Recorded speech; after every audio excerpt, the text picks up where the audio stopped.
If you love classic cars, then Donald loves you. Please make sure you subscribe to this channel and hit the bell icon to turn on your notifications, so that way you won't miss any of our widely varied video programs, including those with me and my friend Jay Leno. Also, follow us on Instagram at Audrain Auto Museum and Audrain Motorsport. The Mille Miglia is an incredible event, whether it's your fifth, like it was for me, or your first, like it was for Antonio. While the 4 days on the road are obviously the heart of the Mille Miglia, for me, every time I step into that big hall for the registration and scrutineering of the cars, it's like it's the first time. Yeah, it almost felt like it was the first day of school for me. A little nervous. You walk in and you see all your other classmates and you see all the other cars that are coming in the garage and lining up into their spot, and you see all the people getting their credentials, and it's finally setting in that you're actually going to be racing in this event. So it's pretty spectacular to see it happen, for sure. The anticipation is one thing, but to see it in reality is another, plus the fact that the entry is so large. I mean, there are 390 cars entered in the event, and the reality is that once everybody gets onto the road, you're not going to see these other cars. So scrutineering is really the place where you get to see the cars in the event. Yeah, I think my favorite part of that was after we got our credentials, I went outside and I looked at all the other cars in the parking lot getting prepped, and to see all these cars that even my dad really dreamed about when he was a kid, all the 40s and 50s cars, which really kind of captured my attention, and seeing the W194 for the first time, which we saw several times throughout the route, but that was really cool for me to see. And one of the things that also hits you at registration are the events that also surround the Mille Miglia, like the Ferrari Tributo and the other events where you see modern supercars, which you obviously don't expect to see at the Mille Miglia. And I know that you were sort of geeking out over those while I was looking at the 1930s cars. Yeah, well, the lime green LaFerrari really caught my attention for sure. And then seeing the new SF90 and all these incredible Ferraris was pretty incredible. And then when the Paganis and the Koenigsegg and all those cars came in, yeah, I was geeking out for sure. It also highlighted something which a lot of American enthusiasts don't get to experience, is the fact that we can see a lot of these cars, the old ones and the new ones, sort of parked in a lot of places in the US. But to actually see them preparing to go on the road and then to see them later in the event on the road, I think that's one of the things that makes the Mille Miglia really special. Yeah, for sure. I mean, they definitely go a lot faster over there than we would go here, but yeah, that's a really good point. I mean, they're all getting ready to go, and then you don't see them anymore. I also love the idea, and I say this a lot about a lot of car events that I go to, the fact that I've had a long career and long experience with cars, and I'm very, very lucky to have seen and experienced so many of the cars that I have. But every year I go to the Mille Miglia, I see something brand new that I've never seen before, or I only have seen in a book. And it's really fantastic because all of a sudden I feel like that 8-year-old kid again. Yeah, I think that's kind of what's the best part about the passion for me, is that we work with them and we see them every day, but it's still so exciting to see something new, and that's kind of what keeps it going and wants you hungry for more, to keep enjoying the cars and everything else. And of course, picking up the route books and really figuring out what was going to happen. Again, I've done the event before, but for you, Antonio, it was a new event, and looking at the route book, you finally get to figure out, wow, there's a lot involved in this. I probably figured the route book out about the end of day one. Definitely looking at it in the hotel room the night before I didn't understand it, so that's why I just asked you the next morning anyway if you could explain it to me. But yeah, I mean, actually the route book was probably the best thing about it, because I really couldn't get over how organized and how detailed it was. And then when you go on the route, that every marker is marked, and all the turns are pointing in the right direction, and that was really impressive for me, is that the whole country came together and matched the route book per se. I mean, that was here people would steal the signs, I think, and put them the wrong way, but it was impressive for sure. And that's one of the most extraordinary things, of course, about the Mille Miglia. You think, you look at the route on the map. It goes from Brescia down to Rome and back to Brescia. That's not that far as you get into a modern car on the autostrada. Yeah. But the fact that our first leg was from Brescia to Viareggio. Google Maps will take you from Brescia to Viareggio in about 2.5 hours. Yeah. However, we were going to take 7 hours to make the same trip.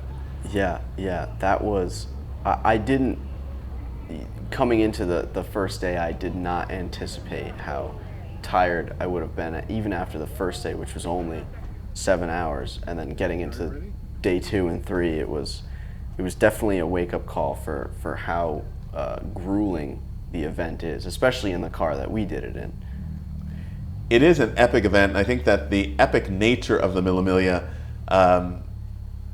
Storica is still something quite impressive, but it actually pales in many ways with the reality of the Mille Miglia di Velocità, where people just got into their little Topolinos and their Isettas and their Ferraris and Maseratis and just drove as fast as they could through the night on a lot of unpaved roads with, yes, good signage, but nonetheless, it must have been absolutely unbelievable for those guys. I think of Sterling Moss's year there with, what was it, over 100 miles an hour average speed. I mean, that is absolutely insane. I mean, some of those roads with how narrow, and now everything is paved. I mean, yes, they have the dirt stages, but I mean, I can't even imagine what that was like, especially after the war, with a lot of things were probably destroyed, and to go that quickly for that amount of time, I mean, those were the real race car drivers right there, I think. And you talked about the spirit of Italy, and I mean, that's one of the things that also has always made me come back to the Mille Miglia, even though it's incredibly exhausting and frustrating and difficult. And this year, I think it was even more special because it was the first international event held after the country had reopened after the pandemic. Yeah. And the spirit of everyone in registration, in the streets, in the hotels, were so excited that this was coming back to Italy, and it was a sign that the country had made its comeback. Yeah. I mean, that's what really got me, especially when we got into scrutineering, was all of the volunteers and everyone were so happy to be there and to see people interacting with each other. I think that moment, I mean, people, especially in Italy, people were locked away for so long that it wasn't like here where it was a little bit more relaxed. I mean, they really weren't allowed to go anywhere except for maybe the supermarket or the hospital. But you could see the joy on people's faces that they were finally able to have some form of an event and see people and interact. I think that was nice to see. And especially an event like the Mille Miglia, that every Italian anywhere near the route carries in their blood. Yeah. Their mothers and fathers and grandmothers and grandfathers all saw this event from the time of 1927 when it first started. It's like families grow up celebrating the Mille Miglia together as families. Yeah. And the knowledge and enthusiasm of very young people is great to see too, because whenever people worry about the future of cars and the future of interesting collectible cars, would you not agree all they have to do is go watch a Mille Miglia, and it's clear that at least in Italy the future of the car is secure. For sure. I mean, that is a definite. I mean, that first day we had that parade from Scrutineering to Piazza Vittoria, and even that was just kind of not your first taste, it was my first taste, and I was so happy to see all of the people lined up on the turns, and when we got into Brescia, and little had I known that the entire rally would have been like that. But I mean, that was really exciting to see all the people waving their flags and cheering us on, and especially when we got into the piazza itself, and there was, I don't know, maybe 300 or 400 people waiting outside just cheering the cars on. I mean, I've never seen something like that before. So many people, no matter who you are, excited to see cars was spectacular. Well, it's two things. Of course, as exciting as that crowd was, it was nothing compared to the normal crowds they would have gotten pre-pandemic. I can assure you. But the other thing is just that feeling of being a hero. You're there, you're a hero because you're driving one of these cars in this event and sharing this with all of Italy. Yeah, I mean, it's an astonishing thing. It's funny you say that. I mean, you get out of the car and people think that you're like some sort of god because you're doing this event. I mean, it was definitely eye-opening to see how happy people were to see the cars and the people driving. So we are almost at the point where the event is going to begin. And again, that's one of those moments where I feel a sense of excitement and also a bit of stress, and much like I feel before I go to sing a performance. I mean, before I stepped on the stage of the Metropolitan Opera, it's like that moment when we're sitting in the car on the Viale Venezia in Brescia and we're about to start a 4-day adventure, 30 hours in the car, and to cover half of the country. It's just an amazing feeling. Oh, for sure. I mean, that anxiousness, but the excitement at the same time. And the wonderful flyover. Oh, with the jets and the Italian colors, the Italian Air Force demonstration team. It was absolutely thrilling. Oh, it was. I mean, it was funny because I was a little distracted by the cars, and then I hear something coming. I'm like, "What is that?" And I look up. They fly right over. I mean, that was the presentation. It was just so Italian with the Italian flag flying behind and with the smoke. It was awesome. You get up on the box before you go to start, and you get they give you the card there, right? Yeah. Yes. And yeah, it's pretty nuts. And you see you're down the road, and there's the fence on both sides, and there's all these people getting ready to see you fly by. I mean, it's exciting for sure. It wants everyone to put their best foot forward to bring the best for Italy.